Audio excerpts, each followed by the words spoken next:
Les médias, vous en pensez quoi? Les médias officiels forment ce que j'appelle le quatrième pouvoir de l'oligarchie. C'est-à-dire que vous avez l'oligarchie en 4 pouvoirs. Le pouvoir politique, le pouvoir économique, le pouvoir administratif et judiciaire et le pouvoir médiatique. Aujourd'hui, vous avez des médias qui ont été rachetés par des milliardaires. Vous imaginez bien que dès lors que des médias appartiennent à des milliardaires, leur ligne idéologique et politique sera forcément défendre les intérêts de ceux qui les possèdent.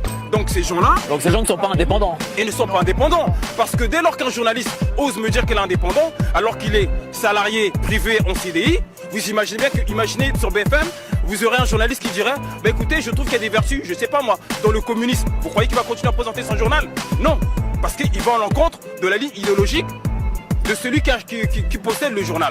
Donc quand les journalistes disent qu'ils sont indépendants, ce n'est pas vrai, ils ne sont pas indépendants. La preuve en est, dans le traitement médiatique, on voit bien que systématiquement, là regardez, on est en plein délire. Imaginez Kim Jong-un qui ferait des discours pendant 7-8 heures, qu'est-ce qu'on dirait pas? On dirait, bah c'est la Corée du Nord, on est dans une dictature. En France, on a un président qui monopolise les médias, qui est retransmis en direct pendant 7 heures.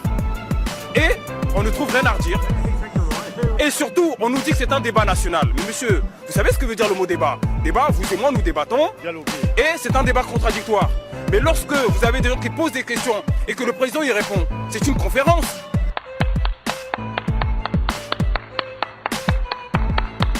Du coup, les médias sont complices de ça, quoi. Mais bien sûr, il n'y a qu'à voir la ligne des éditorialistes. Lorsque par exemple ils disent... Vous pensez à qui spécialement, à peu près? Quel journaliste spécifiquement? Je parle à Jean-Michel Apathy, vous prenez par exemple Yves Calvi. Regardez Yves Calvi ce qu'il fait sur CNews. Lorsqu'il se permet de dénigrer les gilets jaunes. Est-ce qu'il est dans son rôle de journaliste?